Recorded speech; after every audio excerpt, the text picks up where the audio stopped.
April 1945. The Third Reich is in its death throes.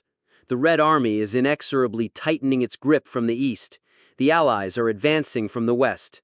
The thousand-year empire, destined to rule the world, is crumbling to dust under the thunder of artillery fire. In this chaos, in this terminal fever, the darkest secrets are born. Before we continue, we ask you to like this video and subscribe to our channel. We thank you for your support. It's very important to us. Across Europe, Nazi bosses are packing their plunder. Gold, works of art, priceless artifacts. Everything that can be saved from the advancing enemy. But here, in the gloomy forests of Lower Silesia, something else is happening. This isn't just an evacuation of treasures. It is a ritual, a sacred rite. They are not just hiding wealth, they are burying a soul, sealing a legacy. In the bowels of this mountain, in the labyrinths of the secret project Giant, an armored train is being prepared for burial. The world will remember it by the name the Gold Train. Legend will say it was filled with bullion and jewels, but legends, like gold, often serve only to blind, to hide a truth that is far more terrifying. What if I told you the gold was just a decoy, that this phantom train was carrying something else entirely? What secret was so important that colossal resources were thrown into preserving it in the final days of the war? A secret capable of changing our understanding not only of the past, but also of the present. A secret for which people continue to be killed even today. They didn't just hide it, they locked a monster in a cage. But no cage is eternal. And now, decades later, we stand on the threshold of its awakening. The question is no longer whether we will find the train. The question is whether we will survive what it carries within. The darkness of the underground has always been a natural habitat for the Third Reich. Not only the metaphorical darkness of its ideology, but a very physical one. Since 1943, in the Owl Mountains of Lower Silesia, on territory that was then German and became part of Poland after the war, one of the most grandiose and mysterious construction projects in the history of Nazi Germany was underway. The project was codenamed Riese, Giant. Tens of thousands of prisoners from the Gross-Rosen concentration camp, mostly Jews from Poland, Hungary, and Greece, labored in inhumane conditions. They gnawed through kilometers of tunnels in the hard gneiss rock, creating a colossal underground city. Officially, it was to move military factories underground, far from Allied bombing. Unofficially, the project's goals remain nebulous. There were rumors of creating a secret headquarters for Hitler, laboratories for developing wonder weapons, and even launch pads for mythical flying saucers. The mortality rate on the construction site was monstrous. People died from exhaustion, disease, accidents, and the cruelty of the guards. Their bodies became part of the foundation of this subterranean kingdom.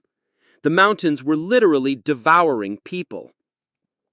This place, steeped in death and despair, became the perfect setting for a legend to be born.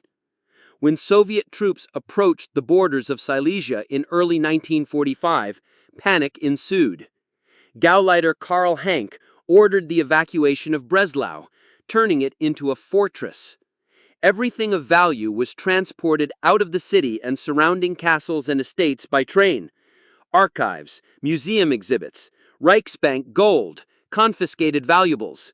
Most of these shipments reached their destination, but not all. One train, which left the Freiburg station, now Svobodich, in mid-April vanished without a trace. It was not just a freight train. According to eyewitnesses, it was a special-purpose armored train, about 150 meters long. It entered one of the tunnels at the foot of the Owl Mountains and never came out. The local Germans, who would soon be deported, passed the story down from generation to generation. They said that the SS men guarding the train cordoned off the entire area, and after the train disappeared into the tunnel, a powerful explosion was heard. The entrance was sealed. Everyone involved in the operation, both workers and guards, was rumored to have been shot on the spot to leave no witnesses. For decades, this story became local folklore, a tale for tourists, a yarn told by the fireside on long winter evenings. The Polish authorities conducted superficial searches after the war, but to no avail. The network of giant tunnels was vast, and many were flooded or collapsed. It seemed the mountains held their secrets securely. But a whisper from the past broke through. In 2015, the world was shaken by news. Two enthusiasts, a Polish man named Peter Koper and a German man named Andreas Richter, claimed they knew the exact location of the ghost train. Their confidence was based not on rumors, but on a very specific testimony received before a death. A former German railway worker who had participated in that very operation in 1945 decided to unburden his soul on his deathbed. He gave his descendants a hand-drawn map indicating the camouflaged section of the railway line between the 61st and 65th kilometers of the Wrocław-Walbrook route. Using this map, Koper and Richter surveyed the area with ground-penetrating radar. The images they obtained were stunning. Several meters beneath the ground, a silhouette was clearly visible, perfectly matching the shape and size of a railway train. A long, segmented anomaly, buried in a man-made embankment. It seemed the legend was about to become reality. The news spread through the world's media. Journalists, treasure hunters, and the simply curious flocked to the quiet Polish town of Walbrook.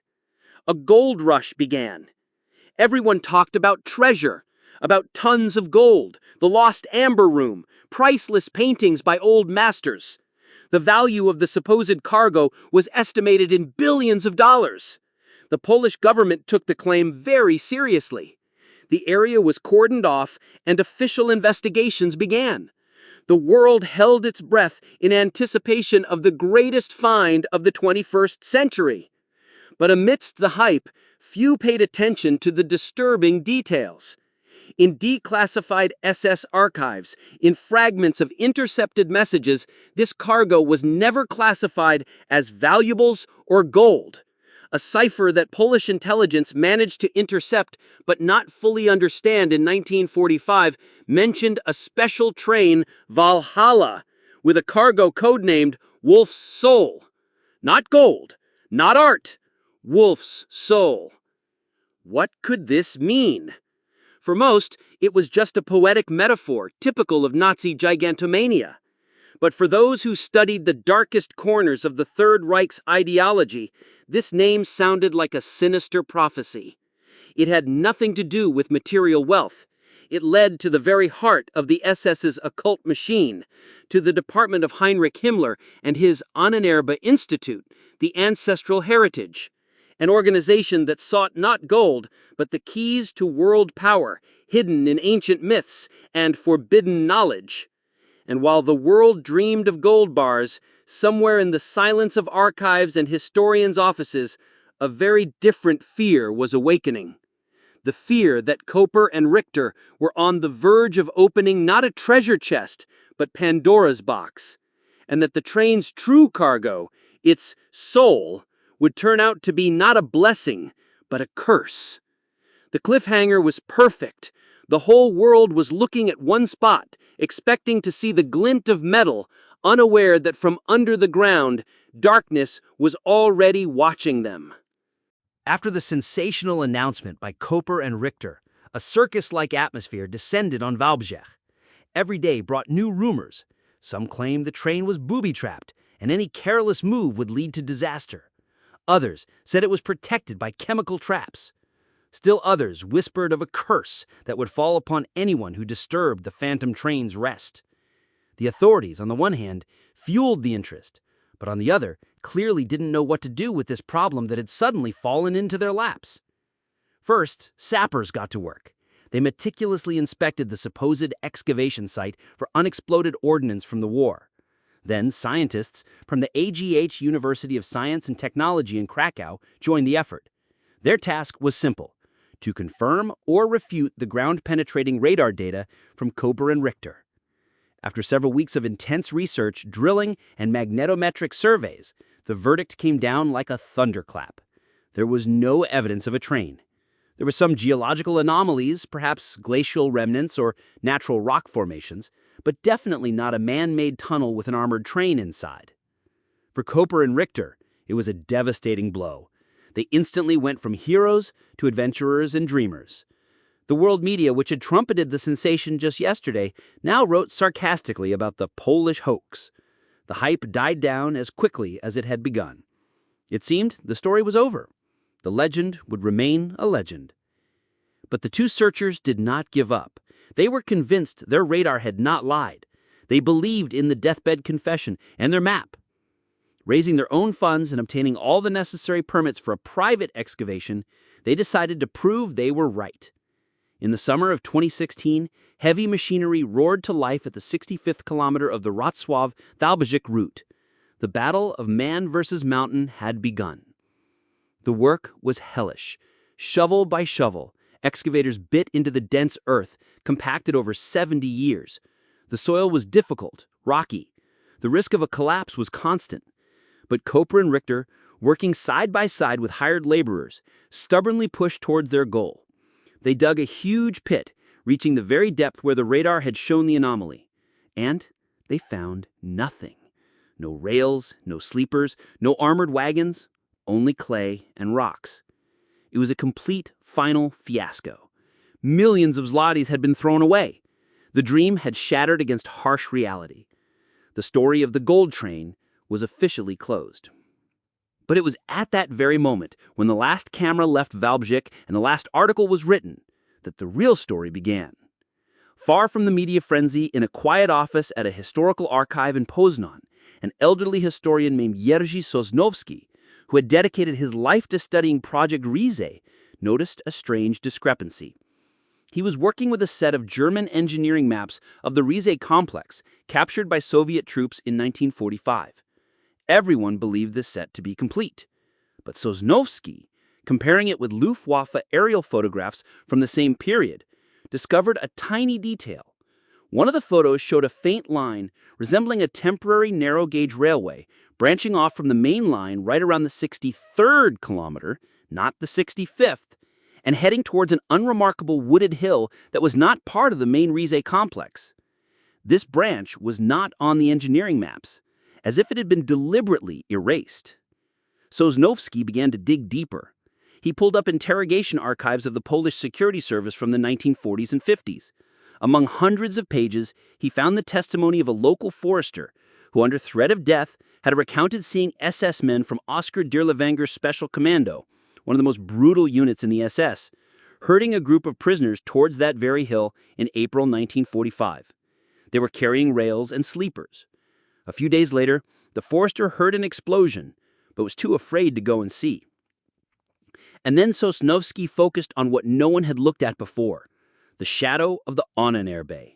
The Ahnenerbe, the Ancestral Heritage Institute, was not just a collection of mad scientists and mystics. It was a powerful, well-funded organization that conducted projects all over the world. They searched for Shambhala in Tibet, traces of Aryan gods in the Andes, and the homeland of the Nordic race in Iceland. But their main interest lay in the heart of Europe. They collected not only artifacts, they collected knowledge. Manuscripts, ritual objects, ancient texts describing psychological influence on the masses, symbols of power, sound frequencies that induced fear or euphoria. Their goal was to create a new type of weapon: ideological, psychological, spiritual. The Ahnenerbe was led by SS Obergruppenführer Wolfram Sievers, a man with the cold eyes of a snake and the mind of a scientist. And it was his signature that Sosnowski discovered on several accompanying documents for cargo arriving at Kyong's castle, which served as the headquarters for Project Rize in late 1944 and early 1945. The documents vaguely described the cargo as exhibits for special research, Library Fund W, ritual objects of the Nord Group. And then it hit the historian. What if there was a train, but they had been looking in the wrong place? What if the explosion from the legends didn't just seal the entrance, but completely destroyed the access tracks, making the site itself invisible? And the whole story about the 65th kilometer, the map from the dying railway man, was a brilliant piece of disinformation launched back in 1945 to send all future searchers on a false trail. Sosnovsky found the contacts of the disillusioned and broken Koper and Richter. He arranged a meeting, promising nothing but a new, insane theory. He laid out his maps, aerial photos, and interrogation excerpt before them. He told them about the Ahnenerbe, about Sievers, about the strange cargo. You were looking for gold, he told them. But the Nazis were pragmatic. Gold could have just been buried in a pit. It doesn't require an armored train, a complex engineering operation, and total secrecy. Such a train, such a bunker, would be needed for something that fears dampness, temperature changes, time. For something that must be preserved in perfect conditions. Documents, films, and something else. They weren't hiding their past. They were hiding their future. And the codename Wolf's Soul, Wolf was the nickname Hitler used for himself in his inner circle. You are not looking for Himmler's train. You are looking for Hitler's train. In the eyes of Koper and Richter, the greed of treasure hunters was replaced by a different fire, the fire of explorers who had stumbled upon a true mystery. They realized their failure was not the end, but only the beginning. They had lost the battle for gold, but now they were about to enter a war for the truth. In secret, away from the world, without reporters and hype, the three men began to prepare a new expedition, an expedition to an unremarkable wooded hill that was on no treasure map, to a place where, according to their calculations, the real ghost train had been waiting for 70 years beneath a layer of earth and deception. And the tension grew, because now they were not afraid of finding nothing. They were afraid of what they might find. The new operation was the complete opposite of the last one. Silence, secrecy, no excavators or bulldozers. Instead, a team of a few trusted engineers and geophysicists working under the cover of night. Their equipment was more precise, seismic sensors capable of detecting voids deep within the rock, and a state-of-the-art magnetometer that responds to large concentrations of metal. They worked for weeks, methodically scanning the wooded hill pointed out by the historian Sosnowski. At first, the results were discouraging. The rock seemed monolithic. Doubts began to creep back in. Was this version just another chimera? Was it time to finally admit defeat? Then, one night, under the cold light of the moon, the seismic equipment operator froze. He listened to the sound in his headphones, his face growing more and more tense. "I've got it," he whispered, not believing it himself. "I've caught an echo, directly beneath us, at a depth of about 50 meters, a perfectly straight, long void, too straight for a cave." The team rushed to the magnetometer. The data confirmed it. Underground, exactly where the void was detected, there was a huge mass of ferromagnetic material, steel, iron. This was not a geological anomaly. This was it. Now they faced the most difficult task: how to get there. Drilling a vertical shaft would be long, expensive, and dangerous. Sosnowski, studying the old maps again and again, found a solution. He reasoned that the Germans couldn't have cut a tunnel without ventilation shafts. These shafts had to surface somewhere on the slopes of the hill, and they would have been carefully camouflaged. A search began, reminiscent of a fox hunt. The group combed every meter of the slope, looking under every rock, in every crevice. And they found it. They found what looked like an old well, filled with stones and overgrown with moss. But when they cleared the debris, they discovered a perfectly round concrete head with a rusty steel ladder descending into impenetrable darkness. The smell that hit them from the shaft was heavy, stale, with hints of ozone and decay, air that had not seen light for 70 years. The descent was like a journey into the abyss. The beams of powerful flashlights snatched damp, slime-covered concrete walls from the gloom. After 50 meters, the ladder ended on a small platform. And before them was it. A steel, riveted blast door, like one on a submarine, at least half a meter thick. In the center, a wheel seized solid with rust. It took several days to deal with the door. They couldn't use explosives. It could cause a collapse. They worked with plasma cutters in the suffocating heat and stench of burning metal. Every centimeter was a battle. The tension was almost unbearable. What awaited them behind this barrier? A flooded tunnel?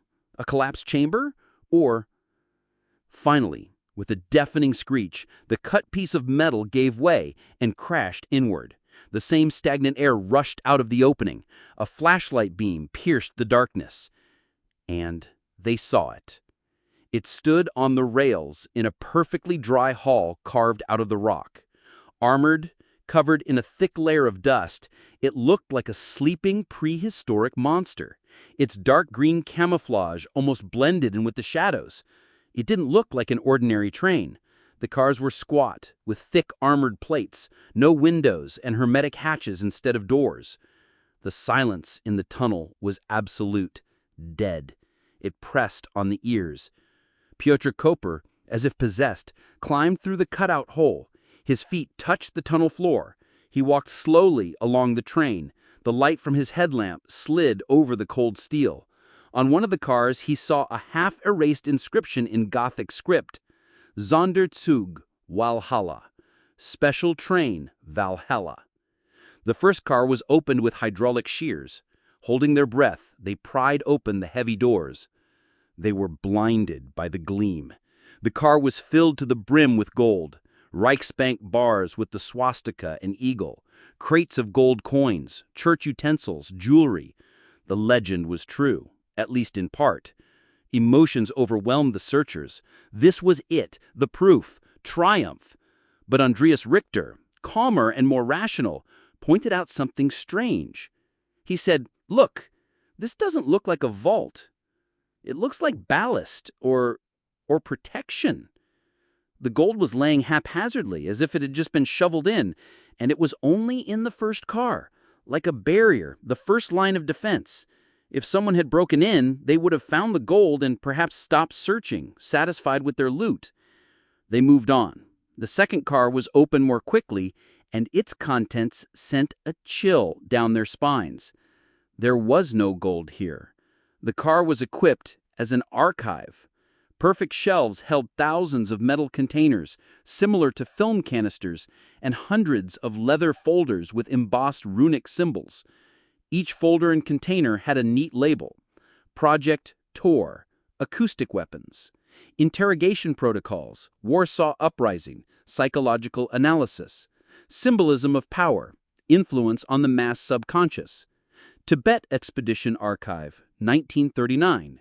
It was the entire secret archive of the Ahnenerbe, a collection of knowledge about the darkest aspects of the human soul, priceless from a historical perspective and monstrous in its content.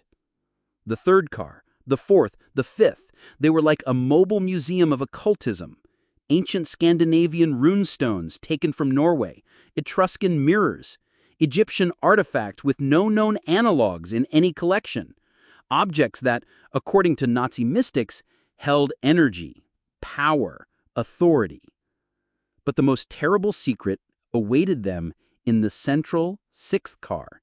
It was sealed with lead seals, and its door was not just locked, but welded shut. It resembled a sarcophagus. While the engineers worked with the cutting torch, Sosnowski, his hands trembling as he lifted through an inventory list found in the second car, found the page dedicated to this car. The cargo's name was a single entry: De Wolfes Zola, the wolf's soul. When the door finally gave way, what they found inside was completely unexpected. It was not an archive. It was not artifacts. The car was a kind of mobile studio and operating room combined. In the center, under a glass dome on a special shock-absorbing pedestal, stood a complex apparatus resembling both a phonograph and a film projector. Around it were racks with numbered reels of film and platinum discs for sound recording, perfectly preserved. And in the corner, on a table, lay a single item, a thick black leather folder with a single embossing, a silver wolf's hook. Koper opened it. Inside were not documents. It was a series of photographs and medical records. The names were unfamiliar to him. Boys and girls, of Aryan appearance, aged 8 to 12. All of them, without exception, were blue-eyed blondes. Next to each name was a note, Object, Legacy, and a date, April 1945. And on the last page, a short note written by Wolfram Sievers himself. Cargo delivered to the Alpine Fortress as ordered. Material for the future Lebensborn project. Samples are ready. The soul awaits its hour. Richter, meanwhile, had found the manual for the apparatus in the center of the car. His face turned ashen. He silently showed it to the others. This was not just a recording device. It was an apparatus for copying and transferring a personality. A pseudo-scientific, monstrous technology that the best minds of the Honornerba had been working on. Their ultimate goal was not just to preserve an ideology. Their goal was to preserve the Führer himself. They understood. They finally understood everything. The shock was so profound that for a moment it felt as if the air in the tunnel had run out. The wolf's soul was not a metaphor. On these films and discs, in this lead-lined car, was not a recording of Hitler's speeches. It was an attempt to record his consciousness, his memories, his thought patterns, his voice, his mannerisms, everything that made him, him. And the children from the folder were not just orphans from the Lebensborn program. They were vessels, blank slates, ideal candidates into whom, according to the Nazis' insane theory, this copied personality could be imprinted, to resurrect the Führer in a new body. The train was not carrying gold or artifacts. It was carrying the seeds of the Fourth Reich, not ideological seeds, but real biological ones. It carried the technology of immortality for a monster and a bank of genetic material for its new incarnation. And now this technology was in their hands. The most terrible secret of the Third Reich had been revealed, and it was 1,000 times worse than any speculation. The silence in the sarcophagus car was deafening. The three men stood before the diabolical machine, and the reality of their discovery only just beginning to sink in. The gold, the archives, the artifacts, all of it paled in comparison to the truth that had been revealed to them. This wasn't just a train. It was a time capsule, sent from the very heart of Nazi madness into the future. Sosnowski, pale as a sheet, walked over to the rack of platinum discs. He picked one up. It was engraved Sitzung 1, 12.2.1945, Erinnerungen, Jugend. Session 1, February 12, 1945, Memories, Youth. This wasn't just an audio recording. According to the schematics they had found, the apparatus used a combination of sound frequencies, light pulses, and, as the grim notation stated, injections of nootropic drugs to stimulate and capture neural activity. It was the quintessence of pseudoscience, occultism, and what was then cutting-edge technology. The project they had uncovered, according to the documentation, was named Longinus, after the Roman legionnaire who pierced the side of the crucified Christ with a spear. The symbolism was monstrous. They believed they were not killing their God, but on the contrary granting him eternal life through a technological sacrament. Richter, the practical German engineer, was the first to break the silence. His voice was hoarse. This can't work. It's the ravings of madmen. It's technically impossible. But did they believe it was possible? They believed in the Holy Grail in Shambhala. They sent an expedition to find the entrance to a hollow earth. For the people who built Auschwitz, there were no limits to what was possible, neither in cruelty nor in madness. The question isn't whether it worked. The question is what they managed to do. In the folder with the children's medical records, Koper found another document. It was a transport report. The children, the legacy objects, had been moved from Xiage Castle in two groups a week before the train was sealed. One group went to the so-called Alpine Fortress in southern Germany. The second, via the port of Kiel, on a submarine to an unknown destination. Argentina? Brazil? The records ended there. But it meant that somewhere in the world, the descendants of these children might still be alive, carriers of a pure gene pool personally selected by SS doctors. The shocking mosaic came together. The plan of the Nazi leadership was brilliant in its satanic scope. The train was not just a warehouse, it was Nazism's Noah's Ark, designed to survive the flood of defeat in the war and be reborn in a new world. And they didn't just want to resurrect an idea, they wanted to bring back their prophet. And then Richter noticed the final, most chilling detail. On the Longinus apparatus itself, there was a small plaque. It read, "Prototype number 2." "My God," he whispered, "prototype number 2." It meant that there had been a first one, that somewhere, perhaps in that very Alpine fortress or in a secret laboratory under Berlin, another such machine existed.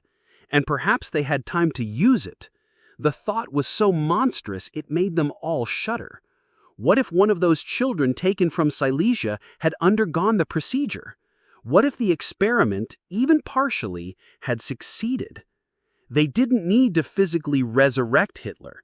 They only needed to imprint the matrix of his personality onto a child's consciousness, a child who would grow up in a new world, in another country, under another name, who might not even fully understand the nature of his own thoughts, his monstrous ego, his lust for power and charisma capable of leading the masses.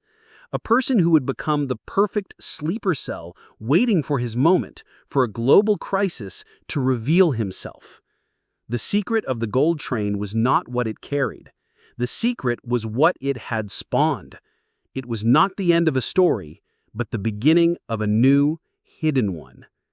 Suddenly, a sound echoed through the tunnel, a soft click. Everyone froze. It was the sound of a relay engaging. On the control panel of the Longinus apparatus, a tiny red light began to glow.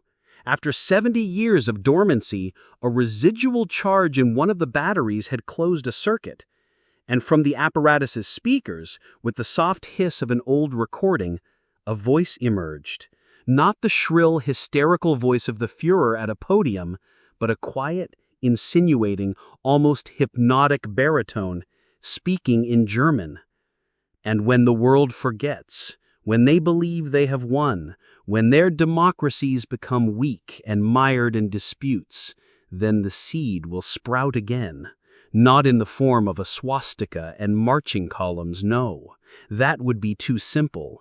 It will sprout in their own words: order, security, national pride. It will speak their language. It will look like them. The wolf will learn to wear sheep's clothing, not to deceive the shepherd, but to lead the flock. The voice cut off. The light went out. The battery was finally dead. But those few seconds were enough. They had heard it. They had heard the wolf's soul. And it was not a testament.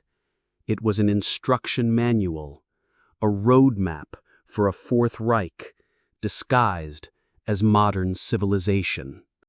They stood in the heart of the mountain, in the sealed ghost train, and realized they had not just uncovered a historical mystery. They had gazed into the abyss, and the abyss had spoken to them in the voice of Adolf Hitler. And now, the responsibility rested on them to ensure that this abyss did not escape. The decision was made that same night, in the cold silence of the tunnel, next to the silent train. It was unanimous and non-negotiable.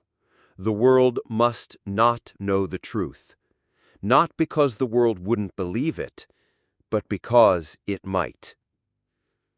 To imagine the consequences of publicizing such a find was terrifying. What would begin?